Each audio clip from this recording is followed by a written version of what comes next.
Hi everyone, welcome back to... And as I'm kind of in my second half of life, I was really just like, what am I gonna, and my kids growing up and thinking, how am I gonna live my life? What do I want to do? What's my best life? And for me, I've always enjoyed traveling. I went camping all the time as a kid, so it's kind of bringing me back to my roots. I've seen every state in the United States, probably by the time I was 13, except for Alaska and Hawaii. So Alaska's on my bucket list. Yeah. And so it's just in me. I've got that bug, and my kids think it's wonderful. They see that I am very authentically me, and they support me 100% in doing this, and so it's been fun. Wow, that's just great. Yeah. So you had some life changes and made a conscious decision about the second half of your life. Yes, what you wanted it to be. Yeah, and I also have a home still, and for me, it's like, as I move toward retirement, will that then maybe be a passive source of income for me? I don't have to work in a specific place. I can work from home. I'm a director of a non-for-profit, and so I can kind of be anywhere, and that's why I kind of lived overseas for a long time. Right. Yeah. Right. So that it's wonderful. You're in essence, then you're a digital nomad. Yeah, kind of. Yeah. Yeah. So perfect. Yes. But you have your home, and you'll go back, and this home, is just trips. Yes. And I think that's great too. Yeah. You get the best of both worlds. Really do. Really do. And one of my goals when I went out to the WRTR was to meet other women who were in the same season of life, who love doing the same kinds of things as I do. Right. And so, because I had lived overseas for so long, when I kind of came back to the United States, I don't have that group of friends that you kind of grow up with or have known since, forever. Right. So that was important to me. So why did you choose the Connect? I mean, for a lot of people, they would look at this and say, boy, that's about the tiniest car you could be in. I had looked, so my journey also began in a Dodge journey. I had seen you start with what you've got. It was all paid for.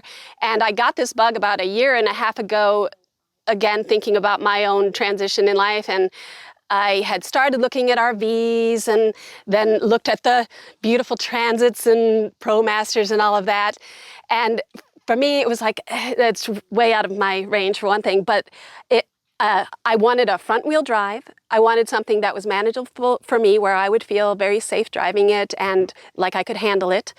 And I had also thought about trailing something behind the Dodge or something like that, but I wanted to be able to have a van where I could literally get from the front to the back and not even have to go outside of my vehicle. So that was important. So all of these little things, as I watched so many YouTube videos as well, just kind of saying, what can I live without? What do I necessarily is a non-negotiable for me. Right. And so then it kind of slowly came down to this beauty. Yeah. And I have a fun story about I call her Lady Bugout, and I do have a YouTube channel called Lady Bugout. Good.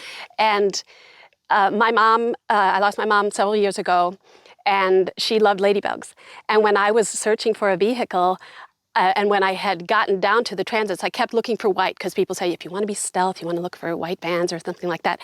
And I had gone on tons of test drives. I had looked at tons of vehicles, and I happened to be scrolling through, I think it's cars.com or something, and this Transit came up. And as I was looking at it on the screen, a ladybug, no kidding, came and landed on the table next to me. And I just got this feeling. I'm like, this is an affirmation from my mom, go for this van. And then it was like everything fell into place. By that evening, I had that van. Wow. And then the next day, I was with my daughter and granddaughter in the van, and we were just talking about how I was dreaming to do it up and everything. And a ladybug came, landed on my head, and took off. And my daughter said, "That's Grandma, Mom. She's giving you a kiss." And so it was just an amazing affirmation for me that this is the vehicle I had to have. Wow. So, yeah. What an amazing story. That's just fantastic. So far, so good. So far, so good. Yes, I love it. I love every bit of it. Tell us your YouTube channel name again. Yeah, it's Lady Bugout. So two words, Lady Bugout. Yes, this is a 2010 Ford Transit Connect. And it has a 114.5-inch wheelbase. I think it's a 2-liter engine. Had 69,000 miles on it when I got it, and I thought that was a good deal. The price was very reasonable too. It was $59.95. I thought that was kind of fun. And I had it checked out, and the person who had it previously did not take it out much, and just kind of took it out in the summer, on the weekends in Chicago, which made me very happy because Chicago, yeah, you get salt damage and all that, so it doesn't have that problem. And I love the gas mileage that it gets. It does get around 30 miles per gallon. This is the older 2010s tend to get that. I wanted a 2013 or older because they have this little ladybug shape, and I really wanted the extra room on top. Right. The second generation was a little shorter, and the gas mileage decreased. So in the cab area, I haven't really done much except the Transits come with this little shelf, and I took a piece of plywood, and this fabric happened to be at Walmart, and it matched it perfectly. So I just took some foam padding and adhesive and just glued this on. And I also just have L brackets connecting it to this piece of plastic, so I didn't have to do any new holes in the van. First of all, I am not I'm not a carpenter or anything like that, and I did this all myself, and so I had to figure out with what I have, what can I do, and how can I do it. So I just did a lot of thinking and how I was going to do it. So that I watched a lot of YouTube videos. Right. And then I don't have a refrigerator, but I have my water. I have water in the back too, and I'll show you that, but I have 5 gallons here in 2.5 gallon jugs, and I put my cooler on that because it kind of keeps it cool. Yeah. And then I have these 1.5 liter that I fill up more regularly, but then this way I just kind of fill up in back with these, and I have 10.5 gallons that I'm carrying around with me at any given time. Mm-hmm. This is from Trader Joe's. It's just a soft pack, and I just have little odds and ends in there, and they keep cool. So that's really, and then I made these little curtains that kind of just tuck away in this part when I'm driving, but it acts as a little bit of a vapor barrier between the sun and that. And I do have another silver one that kind of goes on here. And then I have this thermal curtain that then blocks anything that would be coming from here. But even now with the sun beating down, it's really relatively cool in here, if you can feel that. Yeah. And then I made these little Reflectix. So it's Reflectix that I sewed fabric on this side black so that it kind of looks like nobody's in here at night. And then on this side, I made it the same color as my gray. And then these are just screens that I bought online, and I like them because now my reflectives kind of can stay up there. I can have my windows open as much as I want, and the air comes in through that pretty easily, and it keeps the bugs out. With that shelf that I built, I got these bins that kind of can slide in and out. And then I have these little, I originally got them just because I liked how they looked. This I sometimes have produce in when I have fresh produce. I don't have a max air fan, so I do have these 2 USB powered and battery charged fans that I kind of can put on, and it will rotate the air around. Because of the way my bed is configured, I have this empty kind of negative space in here, and I can open both doors and just kind of have the breeze flowing through. So then for power, I have a Jackery, and I had this when I was in my Dodge. I had a 160, which I still have that for some of the things I need to charge. This is just a Jackery 500, and for me, it kind of takes care of all that I need.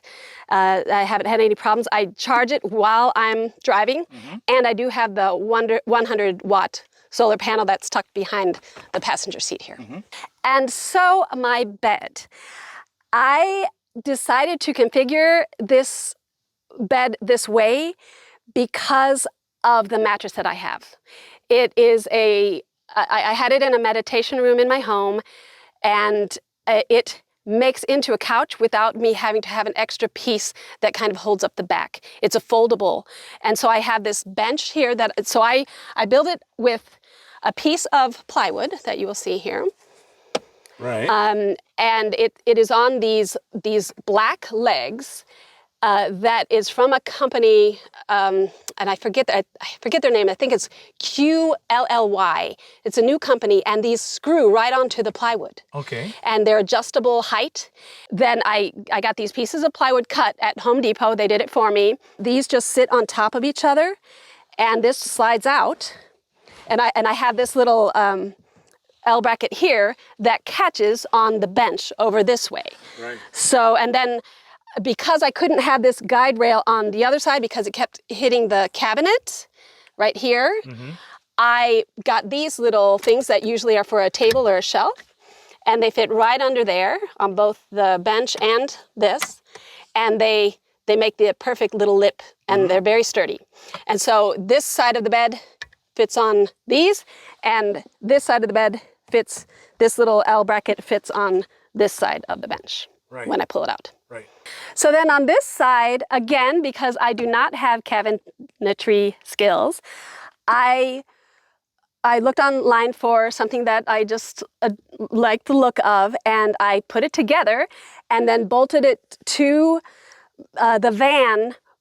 And I liked this because it had this empty space in here. It has one shelf, and then under here is just kind of a space that I store things that I don't need to get to very often. And then I made this little pull-out drawer with a crate. And then my stove, I just put that for when I travel. These are from IKEA, these little bungees. And I attach these little eye screws.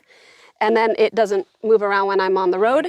This is a USB powered faucet that I put on a magnet. So it's got a magnet here underneath, and then I attached a magnet to the countertop. It's got a little tube that goes down into the back into a water source down here. And it just has a rechargeable battery and goes like very easy, and I can fill things up. This is a dog shower that I cut a hole in the lid so that this USB powered faucet could get water from here, but it has its own tank or own pump that has, there's a button down here that it turns on and it powers the shower. Right. And then, so this is my little pea jar. Sure. Okay. Perfect. This is a compost bin from IKEA. And believe it or not, I can I can fit on this. I do sit on this. It does hold me. And that is how I do the other duty. Little area here. It just kind of slides in there, and it lifts and pulls out.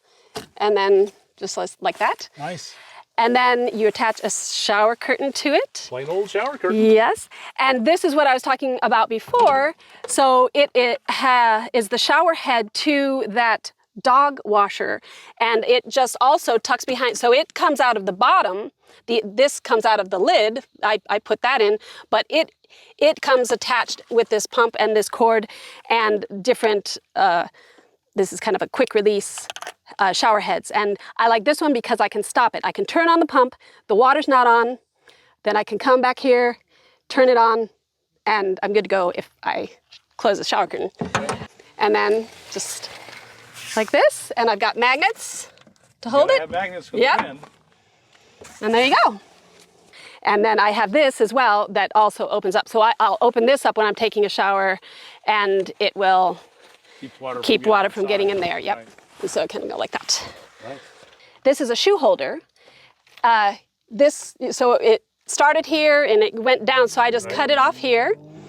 And then here in the garage area, I just wanted to kind of cover this area, and it also holds some extra things. So I've got space galore. It's fantastic. You've really done a great job. You know, it's just everything in the teeny tiny space. Yes. 30 miles to the gallon. That's fantastic. Yeah, and front wheel drive, which is important in Chicago where there's snow. Is. Yeah. So. Yeah, it can be important in a lot of places. Yeah. And so you've got a YouTube channel. Tell us that again. Yes, it's Lady Bugout, 2 words. and just started, so come on over and see. I've done a few videos, and it's been fun to interact with people who are watching. Any last words for our viewers out there? I think for me, it's really just think about what makes you happy. Align yourself with that. If you're considering this, start small, do it, see if you like it, if it resonates with you. Don't be afraid. There's plenty of people out here that are also just trying it out, and you will meet community where you go. I have met community and I love it. So yeah, just go for it. Good. And live your best life. Wise words. Yes. Wise words. So folks, I know you've been inspired and learned a lot out of this. So thank you so much, Dee. You are welcome. Very welcome. Folks, if you got anything out of this, like us on YouTube, subscribe to the channel, hit that thumbs up button, and we'll talk to you later. Thank you. Bye now.